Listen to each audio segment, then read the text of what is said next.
House of the Dragon a pris son envol aujourd'hui pour une première saison de 10 épisodes.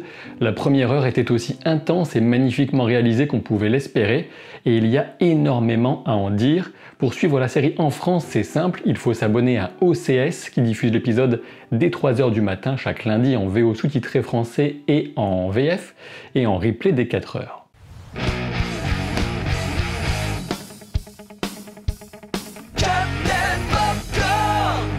Vous trouverez un lien vers OCS en description de la vidéo pour regarder la série dans les meilleures conditions. Merci à eux d'être partenaires de ces vidéos, sachant que je conserve bien évidemment totale liberté critique. Il faut avoir vu l'épisode pour regarder la vidéo. En revanche, je distinguerai toujours une grosse première partie sans spoiler pour les livres et l'histoire, et une seconde partie bonus avec quelques remarques pour les lecteurs de Feu et Sang, dont la série est bien sûr l'adaptation. Pour vous aider à ne pas vous perdre dans les enjeux et personnages, on va commencer par un petit who's who, qui est qui de cet univers et surtout de cette époque. Pensez à vous abonner pour ne rien rater, sachant qu'on se donne rendez-vous chaque lundi et bien plus encore avec les séries en cours et celles qui arrivent bientôt. La Maison du Dragon, c'est bien sûr celle des Targaryens, alors commençons par eux. Dans l'introduction, le Grand Conseil de 101, qui se tient dans l'immense château de Harrenhal, voit la confirmation d'un système de succession patriarcale avec priorité automatique aux héritiers masculins. C'est le principe. Dans cette scène, on voit le roi Jaehaerys en fin de règne, qui sécurise ainsi la succession et empêche une guerre civile en faisant voter les seigneurs de Westeros, qui désignent à une écrasante majorité Viserys comme héritier du trône plutôt que Rhaenys, qui porte depuis ce jour le surnom de reine qui ne le fut jamais. Aux côtés de Viserys, on trouve Aemma Arryn, son épouse, qui mourra en fin d'épisode. À cette époque, Rhaenyra a normalement 4 ans. Aux côtés de Rhaenys, on trouve Corlys Velaryon, un puissant seigneur d'une autre famille valérienne, les Velaryon donc. On le reverra ensuite au Conseil restreint. Le frère de Viserys Ier est Daemon Targaryen, surnommé le prince vaurien, le prince de la ville, voire lord Culpucier, puisqu'il passe pas mal de temps dans ce quartier populaire de Port-Réal. Daemon est l'héritier par défaut de Viserys tant que son épouse Aemma ne lui donne pas un garçon, du moins jusqu'au final de l'épisode qui vient renverser la tradition établie avec la désignation de Rhaenyra comme héritière officielle. Par ailleurs, au conseil du roi, on trouve Otto Hightower, main du roi et père notamment d'Alicente, l'ami de Rhaenyra. Le conseil restreint, justement, il se compose aussi de Lord Lyman des Essaims, le grand argentier, joué par Bill Patterson, que vous avez peut-être déjà vu dans Sandman ou encore Fleabag. Lord Lionel Ford est le maître des lois et seigneur de Harrenhal, et on connaît déjà Corlys Velaryon qui assume la charge de maître des navires, et Daemon qui dirige le guet de Port-Réal, troupe de force de l'ordre qui a pris le nom des Manteaux d'Or, sous son commandement car il est justement celui qui les a mieux équipés et qui les a distingués par ce manteau doré. Enfin, on a pour compléter ce conseil, a priori celui qui est le grand maître Runsitter et qui représente la sagesse, le savoir de la citadelle et s'occupe entre autres de la santé de la famille royale avec plus ou moins de succès. Pour compléter le tableau, le petit nouveau qui fait impression durant le tournoi s'appelle Sir Criston Cole, un chevalier de toute petite noblesse, apparemment né du commun et qui aurait sans doute été fait chevalier, sans doute pour fait d'armes. Désargenté, il n'a que son talent au combat, aux armes, pour sortir du lot et se faire remarquer. Ça a l'air bien parti. Et pour la route, on a aussi à cette époque Lord Harold Westrelin en qualité de Lord commandant de la garde royale. Le gros de l'action de cet épisode 1 se situe en l'an 112 après la conquête de Westeros par Aegon Ier et ses sœurs, à dos de dragon, soit 172 ans avant la naissance de Daenerys, et les grandes familles de l'époque de Game of Thrones existent déjà à cette époque, notamment les Stark, les Lannister et autres Tyrell. Toutefois, la série se concentrera plus particulièrement sur les Targaryens, comme le nom l'indique, House of the Dragon, on va pas parler des ploucs du coin. On remarque dès l'introduction que cette page d'histoire fictive nous est narrée par Rhaenyra Targaryen, jouée pour la première partie de la saison par Millie Alcock, qui est de mon point de vue une véritable révélation. Normalement, Rhaenyra a alors 15 ans et c'est son point de vue qui nous ramène dans le monde de la chanson de glace et de feu, avec un survol de King's Landing, ou Port-Réal selon vos préférences, qui annonce immédiatement la couleur en termes de qualité visuelle. C'est chouette. On pourrait pinailler peut-être sur l'atterrissage de Syrax, le dragon femelle a priori de Rhaenyra, mais franchement, la production de la série est de très haut niveau, notamment dans les décors et costumes. Le bâtiment colossal où Rhaenyra pose son dragon s'appelle Fosse Dragon, dont vous ne connaissez que les ruines de l'époque à venir, en quelque sorte de Game of Thrones, puisque c'est là que s'étaient tenues 2 rencontres de haute importance de la série mère. On voit pour la première fois l'ordre des gardiens des dragons créé par le roi Jaehaerys, et on constate qu'il parle aux dragons en haut valyrien. On peut dresser immédiatement un parallèle avec Rhaenyra et Daemon qui sont les deux seuls personnages à se parler l'un et l'autre en haut valyrien, comme s'ils se reconnaissaient mutuellement comme les seuls véritables dragons de la famille. La complicité entre Rhaenyra et Alicent est évidente dans son premier épisode, notamment dans la séquence du bois sacré qui souligne le plus clairement la période d'insouciance de Rhaenyra à laquelle les événements vont venir mettre un terme brutal. Sur le début du plan, en vue aérienne, on peut remarquer que la robe de Rhaenyra lui dessine comme une queue de sirène qui n'est pas sans rappeler celle d'un dragon, notamment Carax, quand on le voit s'envoler en fin d'épisode, Carax étant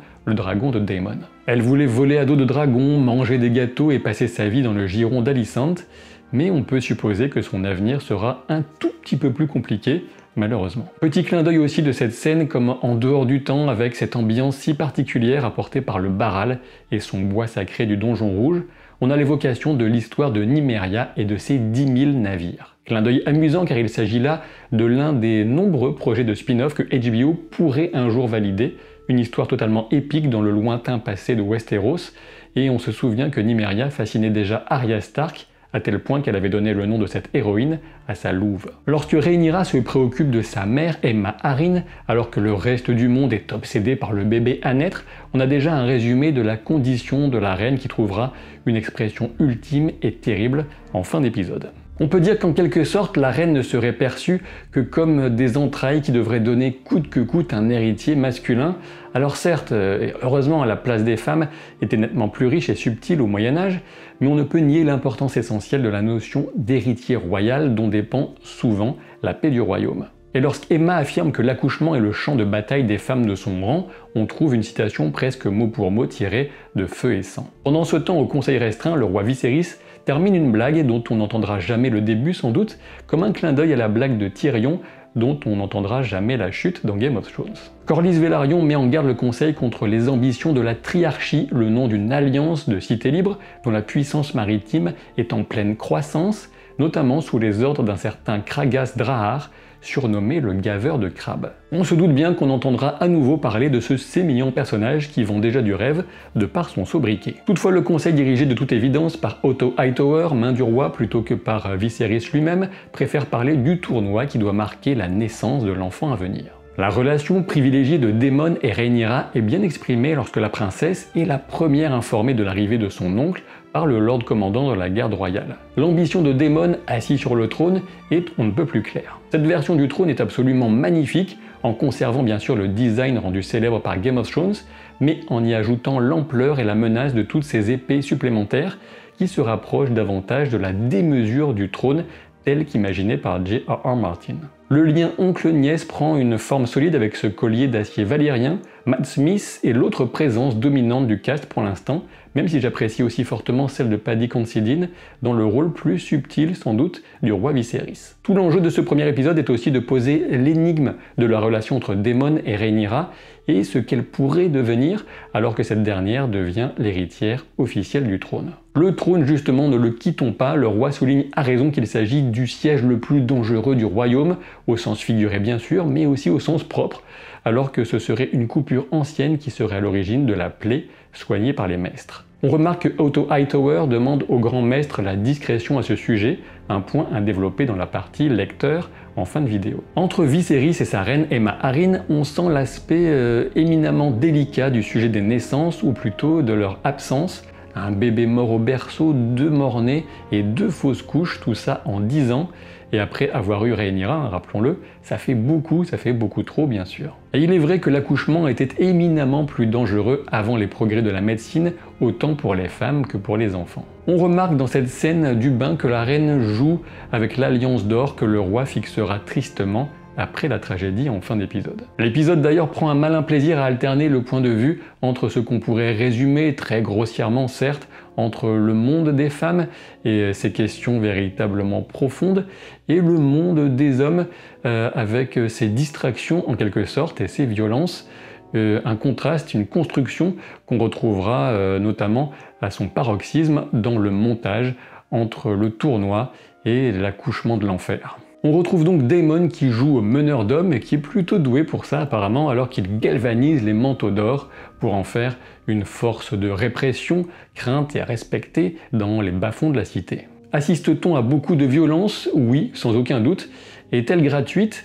Eh bien disons qu'elle est volontairement graphique et que l'idée consiste sans doute ici à prévenir les spectateurs que House of the Dragon restera dans la lignée de ce que proposait Game of Thrones en la matière, âme sensible s'abstenir. Quand Daemon qualifiait les forces du guet de meute de limiers, Hounds en VO, on peut sans doute y voir encore un clin d'œil à Goth, cette fois à Sandor Clegane et à son surnom The Hound, le limier. La scène de conseil restreint qui fait suite au massacre au nom de la justice royale a un but central, à savoir bien graver dans la tête des spectateurs la détestation absolue qui règne entre Otto Hightower et Daemon Targaryen. Et les arguments politiques deviennent vite personnels alors que l'absence de Daemon auprès de son épouse, reprochée par Otto, amène le frère du roi à utiliser le terme de garce de bronze pour désigner cette fameuse épouse, Rhea Royce. Une opinion qu'il ne semble pas avoir au sujet de Mysaria, par contre, sa maîtresse, dans une première scène de sexe et de nudité, qui vient, comme celle de violence, souligner que certains éléments de la série mère ne seront pas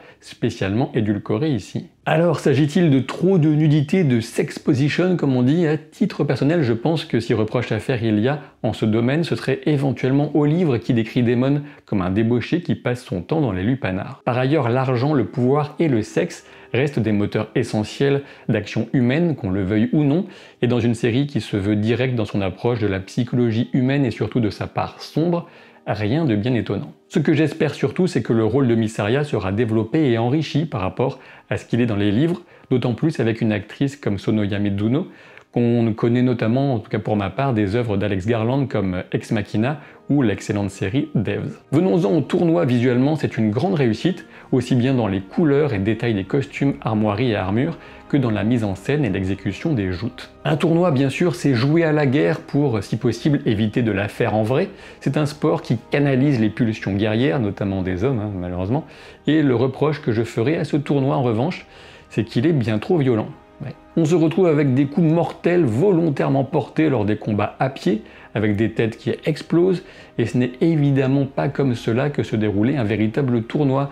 Il pouvait y avoir des blessures, voire des morts involontaires, mais il était totalement interdit de donner la mort. C'est une exagération ajoutée par la série et absente des livres, et de mon point de vue c'est dommage. L'idée c'est évidemment de dresser un parallèle avec la violence terrible de la césarienne forcée, mais il n'était pas nécessaire, de mon point de vue, d'inventer des massacres qui ne pouvaient pas exister sous cette forme. On peut remarquer d'ailleurs que dans le combat, l'affrontement qui oppose Daemon Targaryen à Criston Cole, il n'y a pas autant de violence, alors que si elle avait été autorisée, si la mise à mort était autorisée, il est assez clair qu'au vu de la personnalité de Daemon, il aurait sans doute achevé son adversaire à la première mise au sol, avant de célébrer ce qui aurait alors été une véritable victoire. Ce qui est parfaitement réaliste en revanche, ce sont les boucliers qui sont mis en morceaux.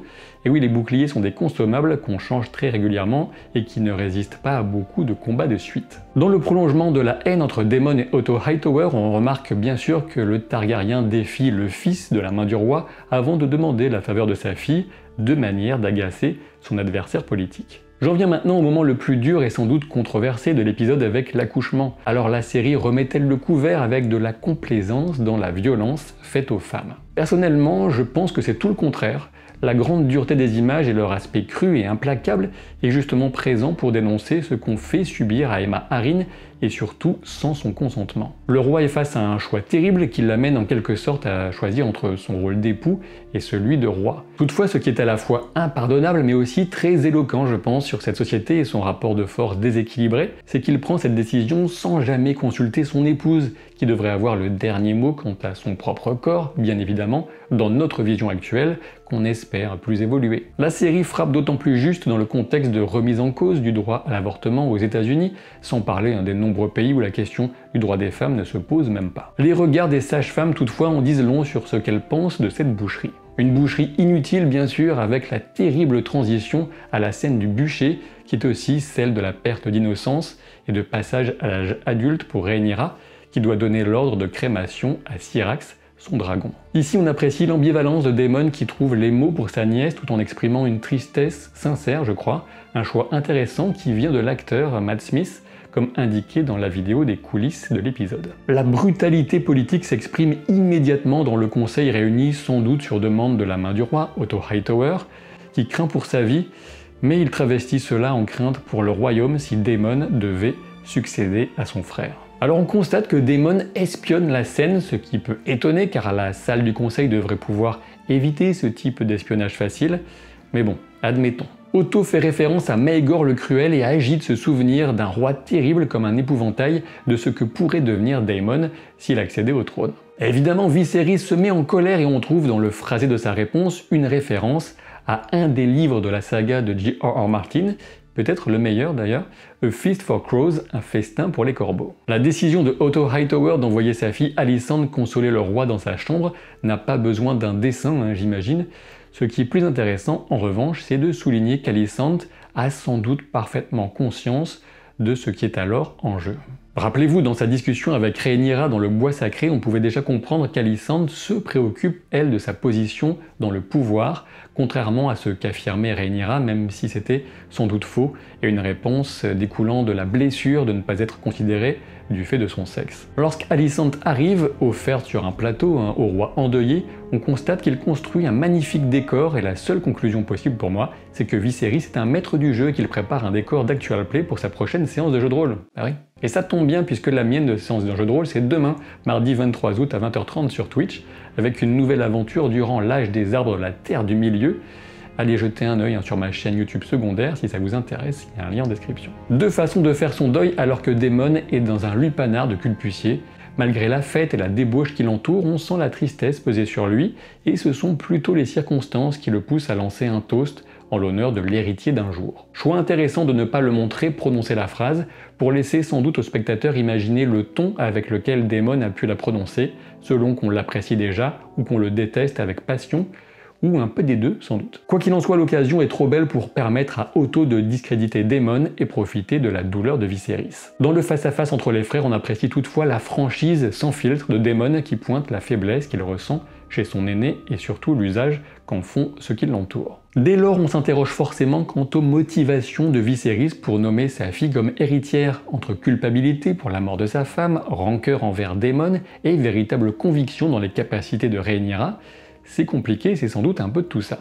La scène d'officialisation de ce titre d'héritière est magnifique. On remarque dans le détail du costume de Rhaenyra, son collier notamment, des références à chacune des grandes maisons des 7 couronnes. On s'interroge bien sûr sur le ressenti d'Alicent au moment d'aider son ami à revêtir cet habit hautement symbolique, mais j'y reviendrai. Alors que Daemon part avec Mysaria et Caraxès, son dragon, qui au passage est clairement le dragon au design le plus original et stylé qu'on ait jamais vu dans cet univers, en tout cas pour ma part, on a par ailleurs cette révélation transmise par le roi à sa fille sous l'ombre du crâne de Balerion, la terreur, le plus grand des dragons qui ait jamais existé, en tout cas ce qu'on connaît. Un rêve, une chanson de glace et de feu, A Song of Ice and Fire, qui est le titre global de la saga littéraire de J.R.R. Martin, aurait guidé les choix de Aegon le Conquérant, avec l'idée de devoir protéger l'humanité dans son ensemble contre un danger venu du nord, venu du froid. Et il faut savoir que ce choix a été validé par J.R.R. Martin en personne, donc pas de panique si vous êtes lecteur, et c'est un ajout plutôt intéressant qui est surligné si besoin par la main que Viserys pose sur la garde de la dague qui aura un rôle essentiel bien des années plus tard dans Game of Thrones. L'intronisation de Rhaenyra en quelque sorte est une scène magnifique qui se teinte d'une puissance nostalgique alors que reviennent de nettes références à la BO de Game of Thrones dans la composition de Ramin Djawadi qui est bien sûr revenu à la musique. Je prends conscience que la série a fait le choix pour l'instant de ne pas avoir d'animation d'ouverture ni de générique d'intro en musique, contrairement à Game of Thrones. Peut-être qu'ils ont eu conscience qu'ils ne parviendraient pas à atteindre le niveau de la série originale sur cet aspect, ou peut-être que cela évoluera dans les prochains épisodes ou saisons, je n'en sais rien. Mis à part les quelques réserves que j'ai exprimées sur le tournoi, la série ressemble à ce que j'imaginais. Je pense qu'ils ont réussi à donner de l'épaisseur humaine aux ébauches qu'on a dans Fire and Blood, même s'il faudra bien sûr attendre la suite pour se prononcer vraiment. Si vous êtes lecteur ou que vous vous fichez des spoilers, vous pouvez rester pour la fin de la vidéo, sinon on se retrouve durant la semaine et dès lundi prochain pour l'épisode 2 de House of the Dragon. Pensez au lien OCS en description de la vidéo et en commentaire épinglé. À partir d'ici, attention, on entre dans le territoire des spoilers issus des livres, même si on ne sait pas quelles modifications la série pourrait y apporter. On peut noter la différence d'âge fortement réduite entre Rhaenyra et Alicent par rapport au livre, ce qui explique peut-être aussi le choix du tournoi. Dans le livre, il s'agit de fêter le couronnement de Viserys, alors qu'ici, on parle de son héritier. L'amitié et la proximité des deux jeunes femmes est plus forte dans la série, ce qui est clairement pour moi un choix pertinent. Lorsque Otto indique que la plaie du roi doit être tenue secrète, on y voit un net indice quant à ce qui se passera à la mort de Viserys. Pour aller plus loin, la saison 1 ira jusqu'à l'année de la mort du roi, et on peut éventuellement parier que cette plaie ne fera que croître pour finalement être à l'origine de la mort de Viserys, comme si le trône de fer, symbole de sa charge, l'avait directement tué. Durant le conseil restreint faisant suite aux actions des manteaux d'or, on remarque le soutien qu'apporte Corlys à Daemon, ce qui présage de leur alliance à venir, non seulement dans la guerre contre la triarchie, mais aussi dans la guerre de succession. Durant le tournoi, on remarque l'absence des jumeaux de la garde royale, Eric et Arik. Pourtant, on sait avec le casting que ces personnages seront introduits par la suite. La série a donc ajouté cette décision terrible de Viserys durant l'accouchement et cela vient enrichir le personnage, mais aussi sans doute renforcer ses difficultés à venir quand il s'agira de prendre des décisions délicates. En effet, il a condamné son épouse pour rien et pourrait craindre par la suite de renouveler des erreurs tragiques. Et lorsqu'il se coupe à nouveau sur le trône en déshéritant son frère, on sent encore cette notion selon laquelle le pouvoir et le poids des responsabilités le tueront petit à petit. Enfin, on peut lire clairement un trouble dans le regard d'Alicent quand elle habille Rhaenyra, juste assez, je pense, pour donner du grain à moudre à ceux qui ignorent la suite de l'histoire. On peut sans doute y deviner de la jalousie, voire déjà la crainte de ce que pourrait devenir leur relation. Si vous ne voulez pas que je vous dracarisse la tronche, c'est bien pensez à vous abonner à la chaîne, à laisser un commentaire, un pouce en l'air. On se retrouve, comme je vous le disais, cette semaine avec She-Hulk et peut-être autre chose, mais au moins She-Hulk a priori, et dès lundi prochain pour l'épisode 2 de House of the Dragon. A très vite donc pour de nouvelles aventures. Salut!